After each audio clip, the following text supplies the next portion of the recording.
মাননীয় স্পিকার, আপনি জানেন জিয়াউর রহমানের হাত ধরে এদেশে বহুদলীয় গণতন্ত্রের সূচনা ঘটে।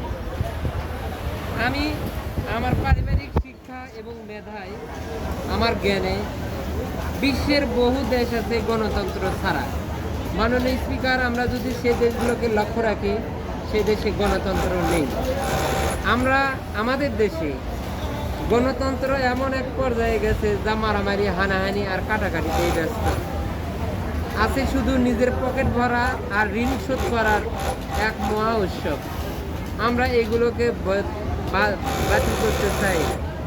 আমরা চাই ধর্ম বর্ম নির্বিশেষে সকলকে সাথে নিয়ে এই সংসদে সাথে ফেলে দিতে চাই।